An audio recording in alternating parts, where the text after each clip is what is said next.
bienvenue pour cette dernière séance du colloque, qui est la séance consacrée à une autre ère spécifique en tout cas, et des acteurs particuliers liés à cette ère. C'est dans le cas des identités transnationales, les relations Mexique-États-Unis et les acteurs qui sont en jeu dans ces deux espaces. Donc, on a le cas des conflits entre gangs à Los Angeles dans l'expression de statuts raciaux liés à la migration. Ce sera la première communication, celle de Johan Lemoine de l'Université d'Angers. C'est à vous. Très bien. Merci beaucoup. Donc, je tiens tout d'abord à remercier les organisatrices et organisateurs de ce colloque et les porteurs de ce projet de recherche que je trouve extrêmement stimulant et qui fait écho à un certain nombre de mes propres thématiques de recherche. Donc, je suis ravi d'être ici. Alors, on peut passer à la slide suivante. Merci. Donc moi, je travaille depuis plusieurs années sur les gangs de la région de Los Angeles et plus particulièrement sur les gangs de la ville de Compton, qui est une ville située juste au sud des quartiers de Watts et de South Central, donc qui sont le ghetto noir historique de Los Angeles. Un des principaux objectifs de mon travail de recherche jusqu'à présent a été de comprendre les mécanismes de la détérioration des relations entre gangs noirs et latinos qui s'est produite sur ce territoire à partir du milieu des années 90 et qui a pris des proportions importantes et assez inquiétantes dans la première moitié des années 2000. Alors, une situation qui a entraîné un traitement médiatique assez conséquent à l'échelle locale, évidemment, mais aussi à l'échelle nationale et même internationale, comme voilà, le montrent certaines de ces photos, qui sont des titres d'articles nationaux et internationaux. Et il y a d'ailleurs plusieurs médias qui ont carrément parlé de guerre raciale pour décrire la situation. Alors, je vais passer à la slide suivante. Merci. Donc, mon travail depuis le début de ma thèse a été d'essayer de comprendre tout ça, et j'ai pour ce faire mené un travail de terrain ethnographique d'une durée cumulée de plus de 18 mois entre 2009 et 2019, durant lesquels j'ai effectué environ 200 entretiens avec des membres de gangs, des policiers, des travailleurs sociaux, des responsables politiques et des résidents lambda, si je puis dire. C'est en partie sur ce travail de terrain que je vais baser ma réflexion lors de cette communication, dont l'objectif sera d'interroger plus spécifiquement les conséquences qu'a eu l'immigration mexicaine à Los Angeles à la fin du XXe siècle sur l'évolution des relations entre gangs africains-américains et mexicains-américains, en mobilisant et en essayant d'articuler deux ensembles de concepts. Le concept de marginalité multiple, multiple marginality, qui a été développé par l'anthropologue James Diego Vigil, pour expliquer l'émergence et la survivance des gangs mexicains-américains, et puis les concepts fanoniens de zone de l'être et du non-être, qui ont été repris et réactualisés par des penseurs décoloniaux comme le sociologue Ramon Grossfogel, et dont l'intérêt est de mettre en lumière l'évolution du statut des immigrés dans la hiérarchie raciale de la société de départ et de la société d'accueil. Donc l'idée générale ici, c'est de réfléchir à ce qui se passe lorsque la migration contraint des Mexicains à quitter ce que Fanon appelle la zone de l'être, dans laquelle ils évoluent en tant qu'individus racisés comme supérieurs. Donc lorsqu'ils quittent cette zone de l'être pour intégrer la zone de non-être, dans laquelle ils arrivent en tant qu'individus racisés comme inférieurs donc aux États-Unis. Et donc de réfléchir à ce qui se passe lorsque cette migration transforme des individus appartenant à des groupes dominants dans une société donnée en individus racisés et donc marginalisés dans une autre société. Et je pense que cette réflexion peut apporter des éléments d'explication à la dégradation des relations entre gangs noirs et latinos qu'on a observé dans sa phase aiguë, en gros, entre 1993 et 2007-2008, même si le problème est encore loin d'être réglé aujourd'hui. Alors, je vais passer à la slide suivante. Merci. Alors pour commencer, je vais rapidement dire quelques mots sur ce qu'on appelle les gangs. La première chose à dire, c'est que les gangs sur lesquels je travaille sont des gangs de rue, des street gangs. Ils n'ont pas grand-chose à voir avec d'autres types de gangs comme les gangs de motards, par exemple. Alors, il y a une littérature assez riche à ce sujet depuis le début du XXe siècle qui a permis de développer une définition relativement consensuelle de ce qu'est un gang de rue. Alors, pour résumer ça à gros traits, il s'agit d'un groupe essentiellement composé d'adolescents ou de jeunes adultes originaires d'un même quartier qui partagent une identité associée à un nom et souvent à d'autres symboles comme des codes vestimentaires ou des couleurs. C'est également un groupe pérenne qui possède un faible degré d'organisation et qui est impliqué dans des activités criminelles sur un territoire relativement bien circonscrit. Et cette dimension territoriale implique que, dans la majorité des cas, et dans le contexte de forte ségrégation résidentielle qui caractérise les métropoles états-uniennes, les gangs de rue sont racialement homogènes, dans la plupart des cas. Alors, comme je l'ai dit, les gangs de rue ont fait l'objet d'un nombre très important d'études, mais il y en a finalement très peu qui proposent une analyse globale des raisons de l'apparition des gangs et de la façon dont ils se sont pérennisés pour devenir souvent de véritables institutions de quartier. Et le concept de marginalité multiple développé par Vigil depuis la fin des années, depuis la fin des années 80 s'inscrit dans ce qui, à ma connaissance, est la seule tentative de proposer ce type d'explication exhaustive ou compréhensive de la formation et de la pérennisation des gangs. Alors, je vais passer à la slide suivante. Alors, voilà. Donc, pour Vigil, je cite, les gangs sont le résultat de la marginalisation, c'est-à-dire de la relégation de certaines personnes ou de certains groupes aux marges de la société, où les conditions socio-économiques spécifiques auxquelles ils font face ont pour conséquence de les priver de tout pouvoir. Et les populations concernées sont victimes d'une marginalisation multiple, en ce sens qu'elles sont en dehors de la classe dominante, à la fois géographiquement, économiquement et culturellement. Donc concrètement, il décrit comment un certain nombre de forces macrostructurelles, comme la stratification raciale ou la ségrégation résidentielle, génèrent un manque d'opportunités et une insécurité économique, une fragmentation des institutions du contrôle social, un accroissement de la pauvreté et le développement chez de larges segments des minorités racisées de barrières émotionnelles et psychologiques qui sont liées à leurs conditions de vie, mais également au racisme et dans certains cas à la répression culturelle qu'ils subissent.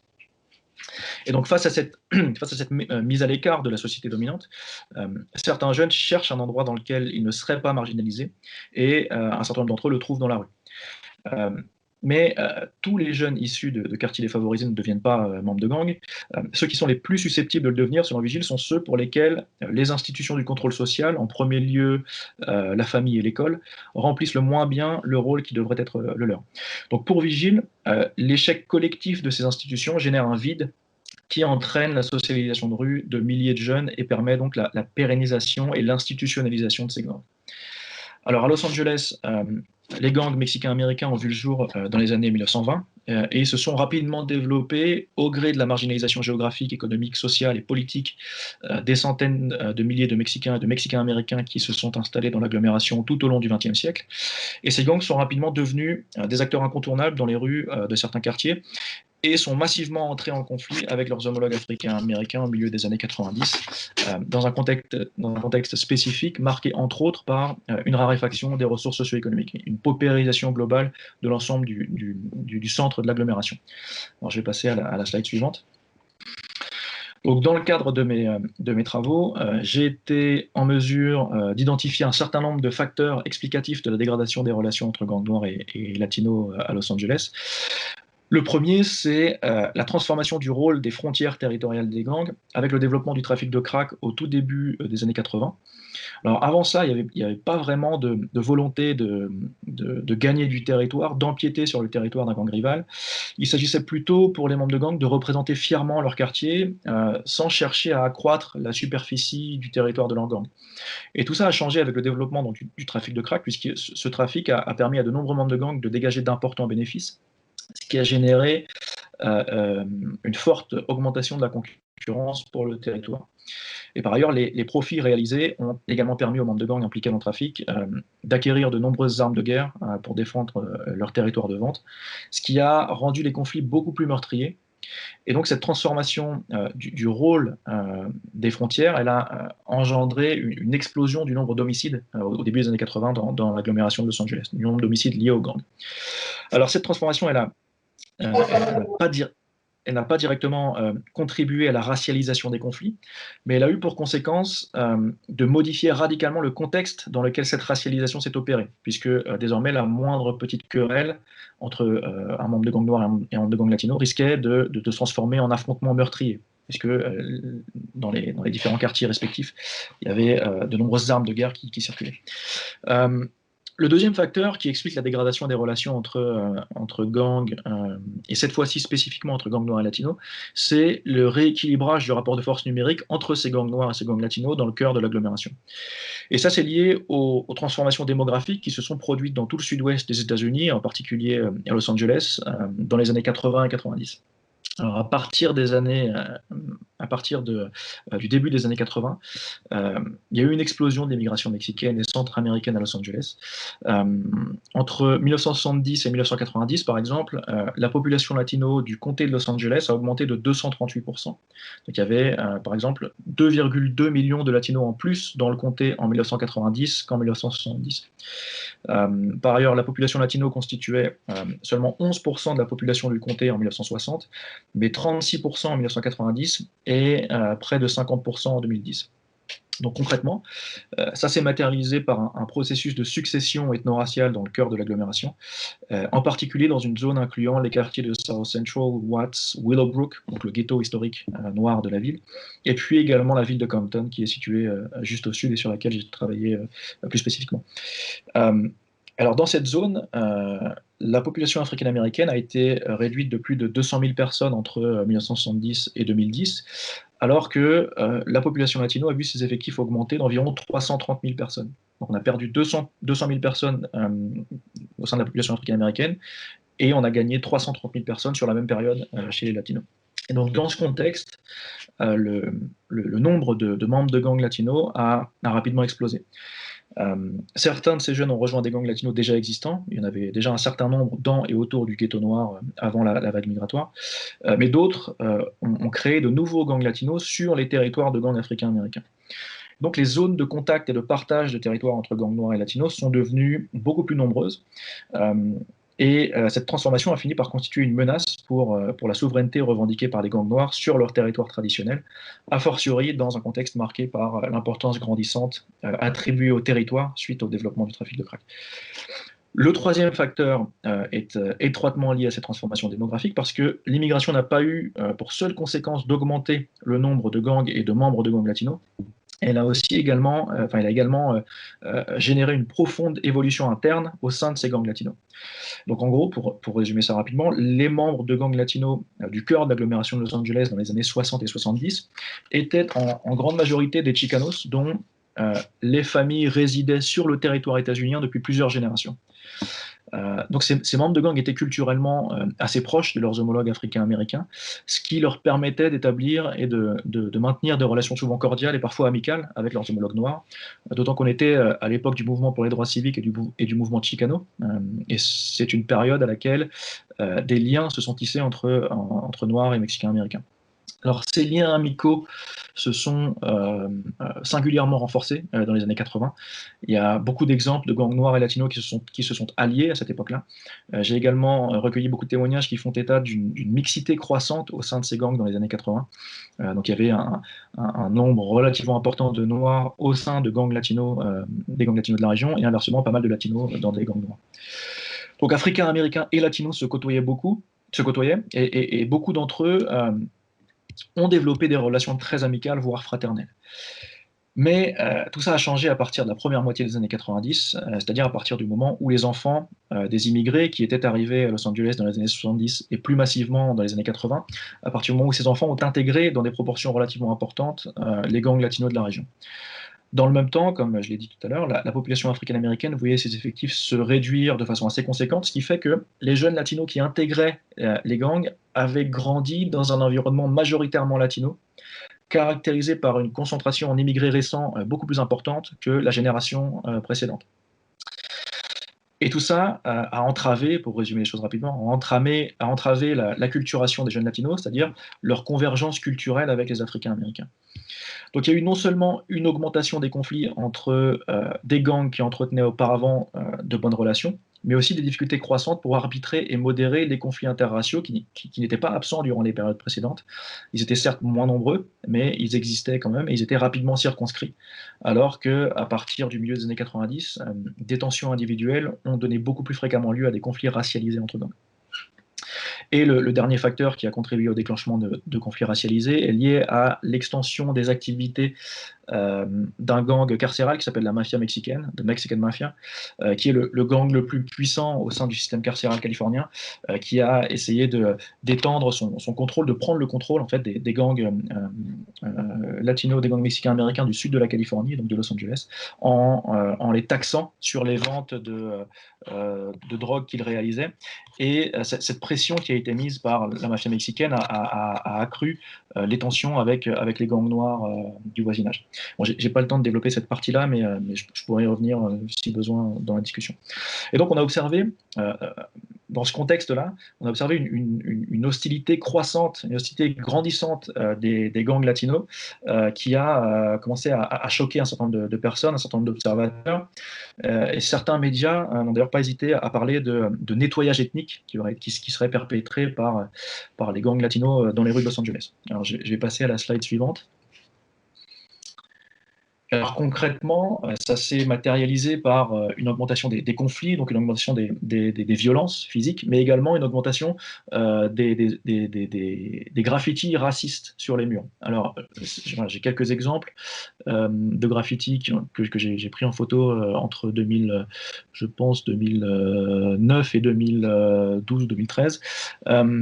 Et voilà, donc le premier, CVTF, en haut à gauche. CVTF, donc c'est le nom d'un gang latino de la ville de Compton Barrio Tortilla Flats, sur lequel ce qui est écrit en dessous est assez explicite, même s'il y a une faute d'orthographe, donc fuck niggers. Et puis sur les autres que je vais détailler très rapidement, vous voyez sur le deuxième, donc en haut à droite, tout à droite du graffiti, qui est difficilement lisible quand on n'est pas habitué, vous avez un NK, donc NK, avec le N qui est barré, et ce NK là signifie nigger killer, donc tueur de nègres. Donc, et c'est la même chose sur les deux autres graphiques. Donc on a des gangs mexicains-américains qui se sont revendiqués de plus en plus comme étant, je cite, des tueurs de nègres à partir des années 2000 essentiellement. Donc je vais passer à la slide suivante. Alors cette description des mécanismes à l'œuvre sur le terrain que je viens d'effectuer, elle est nécessaire, mais elle n'est pas suffisante à mon sens pour analyser les relations entre gangs africains, américains et latinos, et plus globalement pour nous fournir des clés d'analyse des relations interminorités. Le problème est que très peu de travaux se sont penchés sur le développement de ces tensions spécifiques entre gangs, et qu'aucun ne fait référence à des facteurs qui sont pour moi primordiaux, comme la dimension systémique du racisme et la suprématie blanche. Globalement, la littérature sur les relations interminorités, qui est un champ d'études relativement récent, qui s'est surtout développé à partir des années 90. Cette littérature a une forte dimension descriptive, c'est-à-dire qu'elle se caractérise par un manque de développement théorique, et puis par la primauté des approches microsociales. Ce qui n'est pas un problème, c'est ce que j'ai fait moi-même, mais il me semble par conséquent qu'elle peine à situer les interactions entre groupes racisés dans les rapports de force globaux constitutifs de l'ordre racial états-unien. Et ce qui me semble problématique dans les analyses strictement descriptives effectuées à l'échelle locale, c'est qu'on peut facilement conclure de beaucoup de ces travaux, pas seulement sur les gangs, mais sur les rivalités qui peuvent exister entre différents individus ou différents groupes racisés dans plusieurs domaines. Ce qu'on peut conclure de beaucoup de ces travaux, c'est que ce qu'on peut facilement conclure, c'est que leur rapport le plus important est que les minorités racisées aussi peuvent avoir des comportements, peuvent déployer des stratégies qui aboutissent à discriminer d'autres groupes racisés sur la base de leur appartenance raciale. Et en fin de compte, en extrapolant un petit peu, on peut assez facilement en arriver à dire que le racisme n'est pas l'apanage de la population dominante et que les minorités racisées peuvent également être racistes. Et donc cette comparaison implicite et symétrique qui consisterait à mettre sur le même plan le suprémacisme blanc et les manifestations d'hostilité entre groupes minoritaires est à mon sens très problématique, puisqu'elle ne permet pas véritablement de penser les rapports de force et les rivalités de pouvoir entre minorités racisées dans leur contexte global. Alors, il y a quelques exceptions à cette façon d'analyser les rivalités interminorités dans la littérature, notamment chez les spécialistes de la Critical Race Theory, qui insistent sur la nécessité de ne jamais perdre de vue la question de la suprématie blanche lorsqu'on analyse les relations entre deux ou plusieurs groupes minoritaires. Donc c'est dans la continuité de ces travaux que je place ma réflexion, et dans le cadre de ce qui nous rassemble pour ce colloque, il me semble intéressant d'interroger donc les conséquences de l'immigration mexicaine à Los Angeles à la fin du XXe siècle sur l'évolution des relations entre gangs noirs et mexicains américains, et en particulier de réfléchir aux conséquences pour les immigrés mexicains de l'évolution de leur statut dans la hiérarchie raciale, de la société de départ, donc la société mexicaine, à la société d'accueil, la société états-unienne. Alors je vais passer à la slide suivante.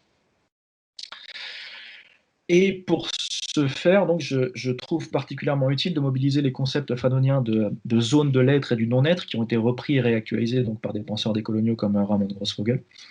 Alors Fanon considérait le racisme comme, je cite, une hiérarchie de supériorité et d'infériorité située sur la ligne séparant l'humain du non-humain. Les personnes situées au-dessus de cette ligne vivent dans ce que Fanon a appelé la zone de l'être et elles sont reconnues socialement comme des êtres humains. En revanche, l'humanité des personnes qui vivent sous cette ligne, dans la zone de non-être, leur humanité est questionnée, voire dans certains cas niée. Donc Grossfogel précise que les zones de l'être et de non-être ne sont pas des zones géographiques spécifiques, mais qu'elles sont, je cite, des positionnalités dans les relations raciales du pouvoir. Les individus qui vivent dans la zone de l'être sont racisés en tant que sujets supérieurs et ils jouissent donc de privilèges raciaux. Et en revanche, dans la zone de non-être, les individus sont racisés en tant que sujets inférieurs et ils sont soumis à une oppression raciale. Parce que ces zones ne sont pas des zones géographiques, leur répartition ne repose pas sur la distinction entre ancienne métropole et ancienne colonie. Les deux zones existent simultanément dans les centres métropolitains et dans les périphéries.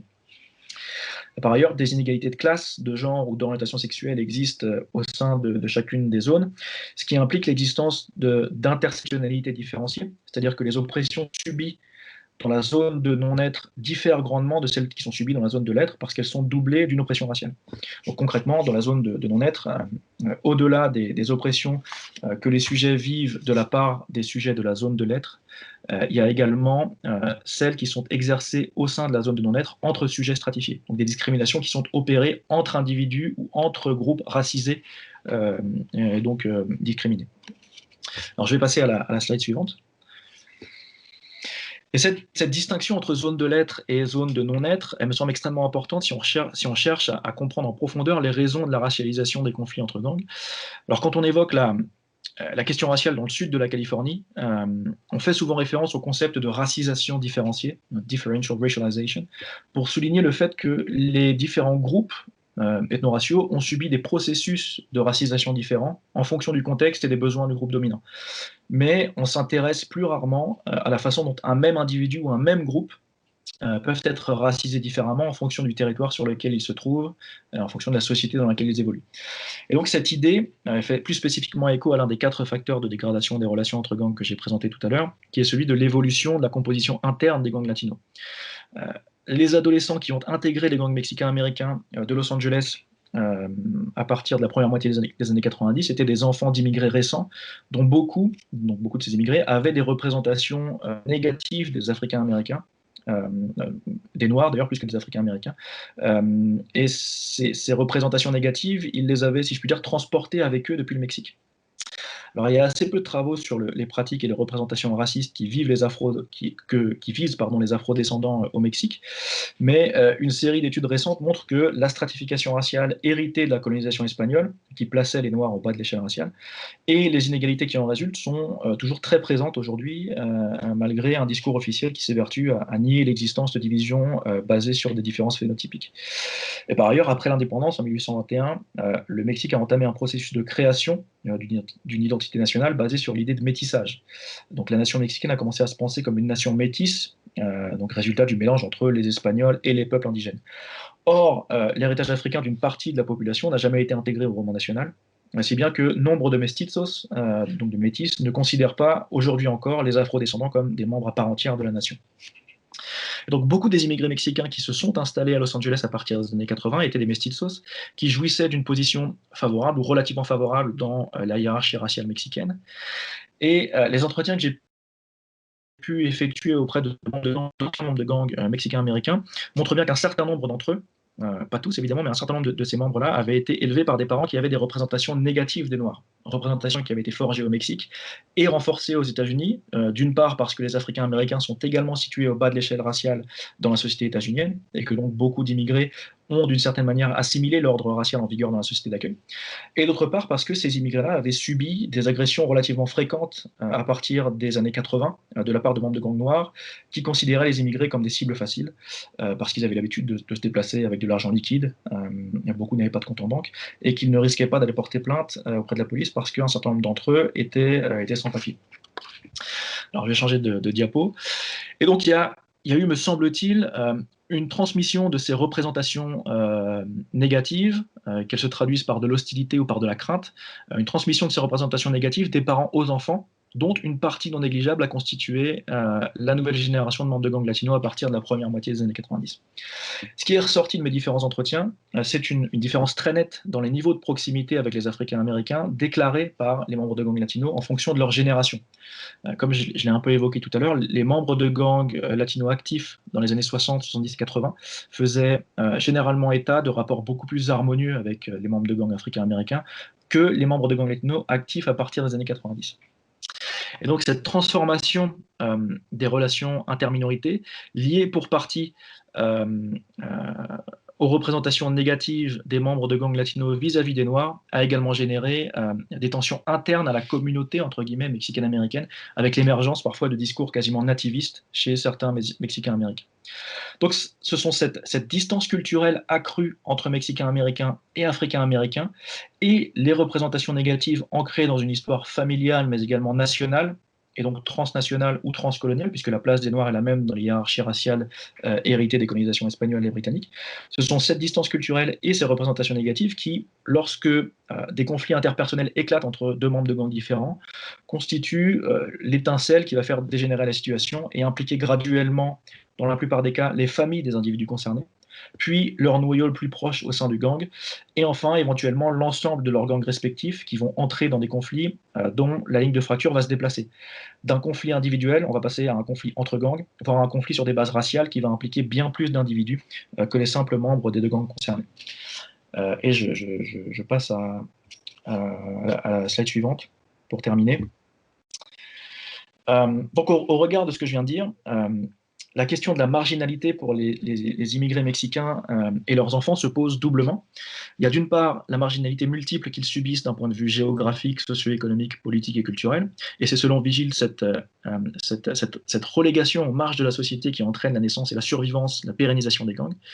Mais cette marginalité multiple, notamment dans ses dimensions socio-économiques et géographiques, elle n'est pas nécessairement nouvelle pour les immigrés mexicains, puisque un grand nombre d'entre eux ne faisaient pas partie des classes privilégiées, des classes supérieures au Mexique, même si Emmanuel Chinardet a précisé hier à juste titre qu'on avait plus récemment commencé à observer des processus de migration chez des individus diplômés qui pouvaient appartenir à la classe moyenne.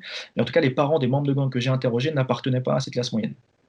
Et il y a d'autre part cette évolution dans le statut racial des immigrés, ce passage du centre à la marge, de la zone de l'être à la zone de non-être, qui a joué un rôle très important dans la dégradation des relations entre gangs noirs et mexicains américains, et qui, à ma connaissance, n'a été souligné nulle part.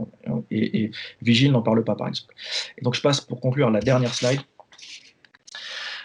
Donc je pose ici l'hypothèse que ces conflits sont en partie nés d'un processus de distanciation des Mexicains américains vis-à-vis des Noirs qui s'inscrit dans une tentative largement inconsciente de négociation de leur position dans la nouvelle hiérarchie raciale à laquelle ils étaient confrontés.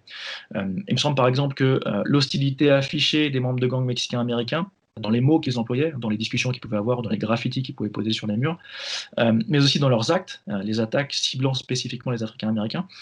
Cette hostilité était un moyen de revendiquer ou de mettre en avant une blanchité alternative à celle des Anglo-Américains, afin de quitter la position marginale qui leur était assignée aux États-Unis. Et cette volonté de mise à distance des Africains-Américains, elle n'est pas inédite dans l'histoire mexicaine-américaine. Par exemple, dans les années 30, alors que le gouvernement états-unien venait de créer la nouvelle catégorie raciale une nouvelle catégorie raciale dans le recensement, la catégorie mexicaine, la LULAC, la League of United Latin American Citizens, donc l'organisation de défense des droits civiques des populations latino la plus importante du pays à l'époque, s'est mobilisée, a fait pression sur le gouvernement pour qu'il fasse disparaître cette catégorie lors du recensement suivant en 1940, et que les Mexicains américains soient considérés comme blancs. Et par ailleurs, durant le mouvement pour les droits civiques dans les années 60, dans la lignée des victoires politiques obtenues par les Africains américains, les organisations Chicanos ont fait, Chicanas d'ailleurs, mais bon, ont fait pression sur le gouvernement pour que soit reconnu officiellement le statut de minorité ethno-raciale des Latinos. Et donc depuis 1940, les Latinos étaient officiellement considérés comme blancs alors qu'ils subissaient d'importantes discriminations. Et donc les Chicanos ont contraint le gouvernement fédéral à créer une nouvelle catégorie dans le recensement en 1970, la catégorie Hispanic. Mais les militants Chicanos avaient bien pris le soin de réclamer que cette catégorie soit une catégorie ethnique et pas raciale pour ne pas être comparée aux Mexicains, aux Africains américains.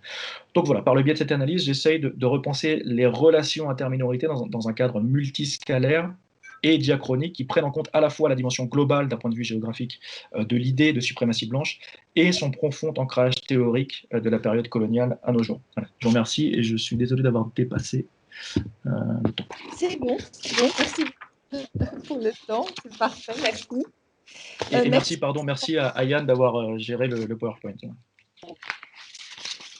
Merci pour cette présentation, là, vraiment très intéressante parce qu'elle mobilise toutes les notions qu'on avait vues et ouvre véritablement des perspectives, puisque c'est la relation finalement inter-migrants et c'était quelque chose qu'on a finalement peu envisagé dans cette négociation des marges, des déplacements, marges de centralité. Merci beaucoup. Donc, qui veut prendre la parole? Moi, évidemment, voilà, alors je vois que Marie-Christine, je te cède la parole. D'accord, merci. Merci, Johan, pour cette présentation. Et moi, j'ai plusieurs questions. Bon, je ne vais pas toutes les donner parce que je pense que je monopoliserai la parole sinon. Pour revenir dans le cadre du transnationalisme, de nos mouvements transnationaux, est-ce qu'on pourrait dire, vous m'entendez bien? Oui, oui. Est-ce qu'on pourrait dire, parce que vous avez parlé de l'alliance latino-noire, la mixité des gangs, est-ce qu'on pourrait dire que le mouvement de certains membres de gangs vers d'autres gangs qui ne seraient pas racialement ou ethniquement les mêmes, est-ce que l'on pourrait appeler ça un mouvement transnational?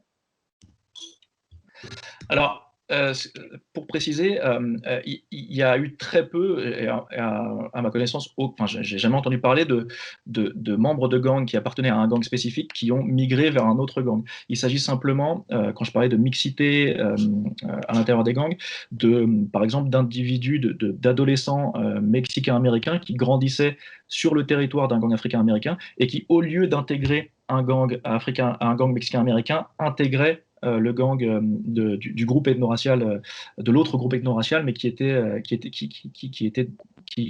opérait dans le quartier, sur le territoire dans lequel vivait cette personne-là. Donc il n'y a pas de changement de gang, de changement de migration entre les gangs.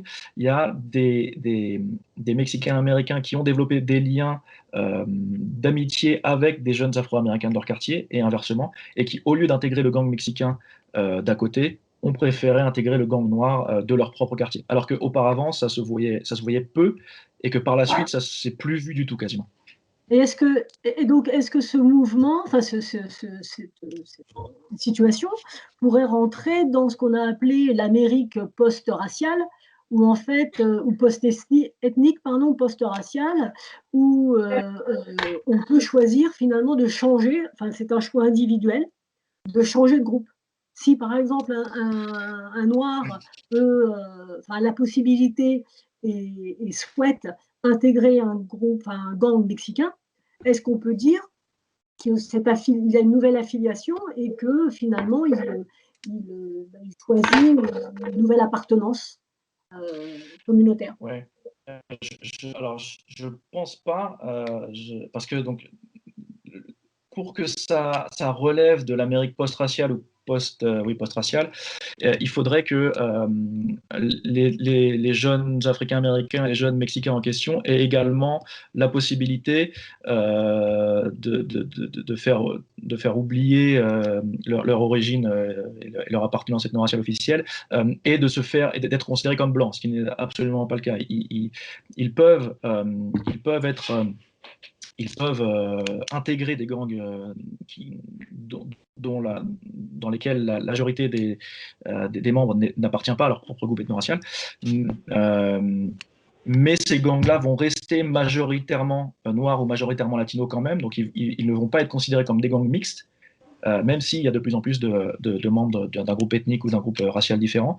Donc il y a déjà cette chose-là, c'est que, à mon sens, pour parler de post-racialité ou pour évoquer la dimension post-raciale, il faudrait que ces relations interminoritaires soient identiques aux relations entre minorités et groupes dominants. Et c'est absolument pas le cas. Ces relations, elles ont lieu dans une société stratifiée. Et ce que peuvent faire les jeunes noirs et les jeunes latinos en changeant de gang ou en intégrant des gangs qui ne correspondent pas à leur appartenance, à leur groupe ethno-racial, ils n'ont pas la possibilité de devenir blancs, si je puis dire. Et j'avais une autre idée en tête que j'ai oubliée. Non, mais c'est pas grave. C'est pas grave, en tout cas, vous avez répondu à ma question, donc c'est bon. Bon, j'ai d'autres questions, mais je vais peut-être laisser la parole à d'autres personnes. Voilà, peut-être d'autres questions. Je vois que Elsa Bloin a levé la main. Vous pouvez donc ouvrir votre micro et votre caméra. Je coupe les Merci miennes. beaucoup. Je trouvais très, très intéressant et bon, ça va un peu à l'essence de l'intervention de Marie-Christine. Disons que je pense que ce qu'ils ont vécu, et vous l'avez dit à un moment donné, ceux qui sont vécus les dernières arrivants en tant que dernières arrivants, c'est très différent de ceux qui ont vécu les anciens dans les années 40, 50, dans la mouvance Chicano. Et je crois, hein, mais je ne suis pas sûre, c'est qu'à l'époque, il y a eu quelque chose d'intéressant. Bon, dans toute cette mobilisation pour les droits civiques, il y a eu aussi, bon, à l'époque, c'était plus des regroupements plutôt pour le travail, plus ou moins syndicaux, etc., comme Chavez pour les Mexicains, mais ce n'était pas excluant. Il s'est trouvé que les gens qui travaillaient pour faire les récoltes, c'était pour la plupart des Mexicains, mais il n'y avait pas de rejet. Moi, je veux dire, les cadres opposaient pas une question raciale, mais aussi ils étaient là depuis plus longtemps. Ils allaient peut-être moins au Mexique parce qu'il y avait moins de moyens de communication, hein, qui actuellement, bah, c'est une passoire. Alors que maintenant, je pense qu'il y a beaucoup de ces nouveaux immigrants, bon, ça fait 30, 40 ans qu'ils sont là, mais ils reviennent beaucoup plus souvent au Mexique. Et ça aussi, je pense que ça leur permet, à mon avis, hein, mais je n'en sais rien, ça ne leur permet pas de passer à une autre chose. Oui, bah, je suis d'accord avec ce que vous avez dit. Il y a une autre dimension qui est que dans les années 60, lors du mouvement pour les droits civiques, et en particulier lors de la phase de radicalisation du mouvement noir, le Black Power Movement, il y a des liens qui se sont créés entre le Parti communiste américain et un certain nombre de groupes radicaux Chicanos ou africains-américains, les Black Panthers par exemple, Voilà. et qui ont essayé de développer ce que des leaders du parti des Black Panthers ont appelé la coalition arc-en-ciel, entre des leaders ou une classe sociale. Enfin, la question de la classe était beaucoup plus présente. Voilà.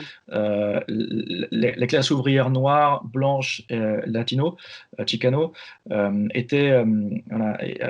y avait un discours qui favorisait ces liens entre classes, même si on ne rejetait pas son appartenance raciale, mais en tout cas, il y avait des liens créés qui étaient très présents, et ça s'est développé dans le sillage du mouvement des Black Panthers notamment, qui ont vraiment développé cette idée de coopération interraciale.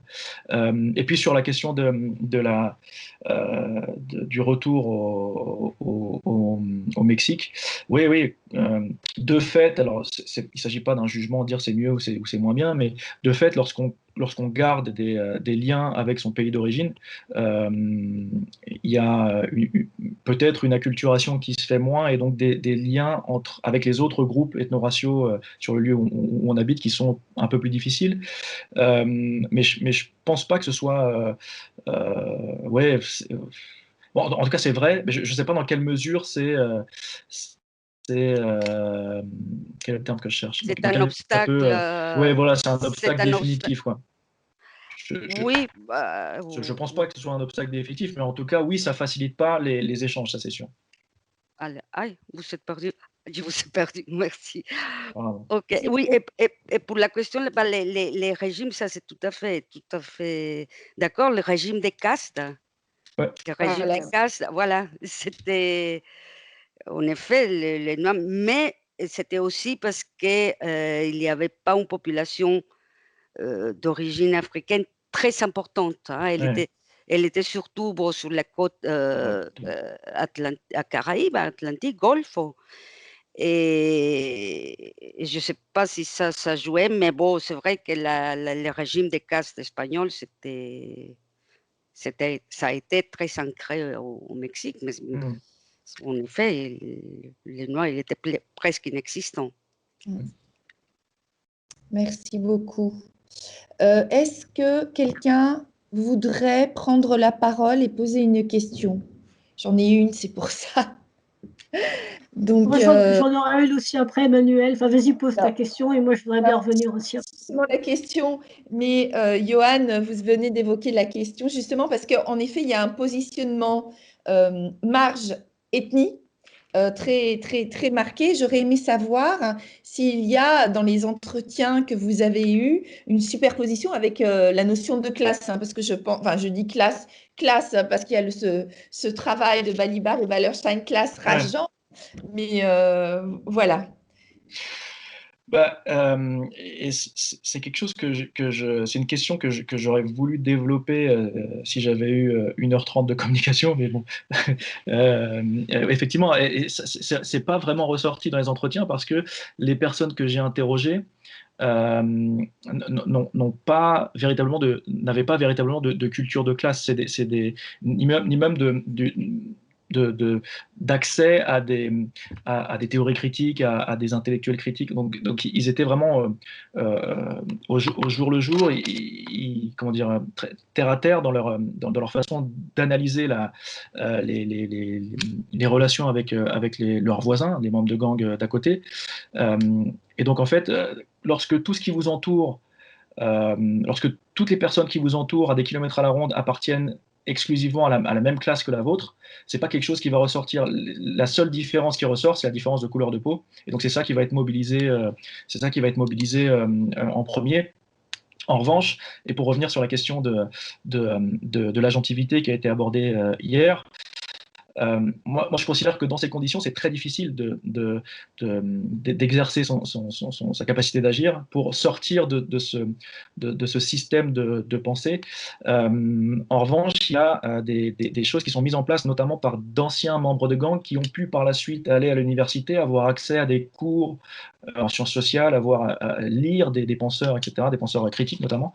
Il y a également des prisonniers qui, depuis la prison, mettent en place des programmes dans les rues et qui contribuent, qui ont pour objectif très clair, explicite, de rapprocher les groupes minoritaires, donc les jeunes noirs et les jeunes latinos, en adoptant une approche souvent internationaliste et une dimension de classe qui est fondamentale, en jouant un peu c'est nous contre les minorités paupérisées et racisées contre la population dominante blanche et le capitalisme, en gros. Donc ça joue, mais à la marge. C'est pas encore très développé, mais ça commence à se développer.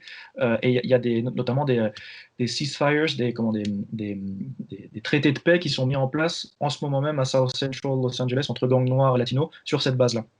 D'accord, très intéressant. Il faudra aborder la question dans ILA 2. On ne vient que d'ouvrir la piste. Merci beaucoup. Tu avais une question, je crois, Marie-Christine. Oui, j'ai j'ai deux questions. Une question qui est vraiment une question, l'autre c'est une question un peu remarque. Une question déjà de méthodologie, bah, vous n'avez pas eu de problème pour pouvoir interviewer ces membres de gang, parce que bon, c'était tout à fait stéréotypé, mais ils Ouais, vous ont répondu sans problème? Je veux dire, bah, ils étaient d'accord comme ça pour répondre? alors en fait, j'ai eu pas mal de chance parce que j'ai commencé ce travail de recherche, lors de ma deuxième année de master.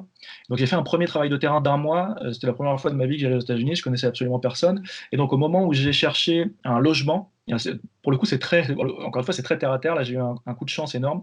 Au moment de chercher un logement sur, Craigslist, donc sur le Bon Coin, le local, sur internet, je suis tombé sur, une annonce, d'une famille africaine-américaine qui était située à South Central et qui était une famille de travailleurs sociaux.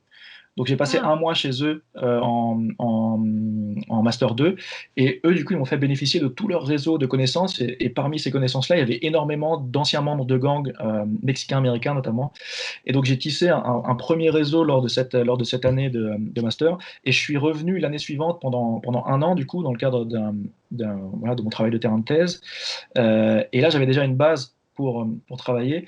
Et après, l'effet boule de neige a fait que je connaissais beaucoup d'anciens membres de gangs reconvertis en travailleurs sociaux qui, eux, m'ont permis l'accès à des membres de gangs plus actifs. Et donc, comme ça, de fil en aiguille, j'ai eu accès à pas mal de. Mais c'est sur un coup de chance à la base. Et j'ai eu accès à pas mal de personnes. Mais il y en a certains qui m'ont aussi dit qu'ils ne souhaitaient pas se faire interroger. ouais. Donc, mais comme je suis resté longtemps, j'ai eu quand même. Il y a eu plusieurs échecs, mais aussi pas mal de personnes qui m'ont répondu. Et sinon, pas de danger, pas vraiment de danger. J'arrivais pas dans les quartiers seul en disant coucou, je suis français, je viens voir comment ça se passe.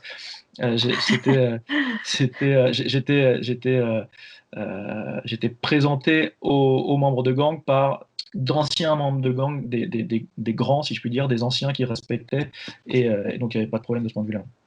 D'accord. Et donc, pour finir, peut-être, je voulais finir sur ce que vous aviez dit dans votre conclusion. Vous avez parlé d'une nouvelle hiérarchie sociale et je me demandais si, en fait, enfin, votre papier, là, parle des relations assez violentes et de racisme entre les groupes.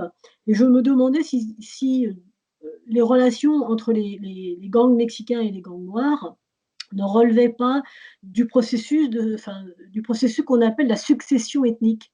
Oui. C'est-à-dire les nouveaux groupes qui vont, heu, essayer de prendre la place des groupes qui sont déjà là, simplement pour asseoir leur statut au sein de la société d'adoption. Et c'est Voilà, ça, est-ce que ces relations, je pense. ce n'est entre guillemets «que du racisme» ou simplement c'est une volonté de prendre la place, enfin pour les Mexicains, de prendre la place des Noirs parce que, il y a une assise sociale qui est plus reconnue? Mais je pense que c'est ce que j'ai essayé de développer. Je crois exactement l'idée que j'ai essayé de développer dans la conclusion, en disant que, et en fait, les deux sont liés. Il s'agit pour les Mexicains américains, d'une part, de se distancier des Africains américains, parce que les Africains américains sont le groupe qui est situé au plus bas de l'échelle ethno-raciale. Et puis, et ben, on est là, donc on prend le contrôle. C'est comme ça. Même si les gangs ne sont pas considérés comme des groupes productifs dans la société américaine, dans la société mainstream en tout cas. On est là, donc on devient plus nombreux. En plus, nos parents ont subi ce qu'ils ont subi de la part des membres de gangs américains, donc d'une certaine façon, on va le faire payer aux Africains américains. Donc on est là, on s'installe, on contrôle le territoire, et puis voilà. Donc je pense qu'il y a ces deux dimensions. C'est pas un racisme qui serait similaire au racisme scientifique du XIXe siècle. D'ailleurs, quand j'ai posé la question à beaucoup de membres de gangs latinos, la plupart niaient le fait d'être raciste. Il n'y en avait aucun qui disait, qui parlait de nègre voilà. Mais inconsciemment, il me semble en tout cas qu'ils souhaitent se distancier de l'image des Africains-Américains, du statut des Africains-Américains dans la société, en disant voilà, on n'est pas comme eux. Et donc ça ressort sous des formes qui sont extrêmement agressives et qui sont racistes de fait, mais je pense pas que ça illustre un racisme, comment dire, quelle est l'expression que je cherche, un Systémique. racisme pur et dur, quoi. Un racisme viscéral, je veux dire, un racisme bête et méchant, quoi. D'accord. Voilà. Merci.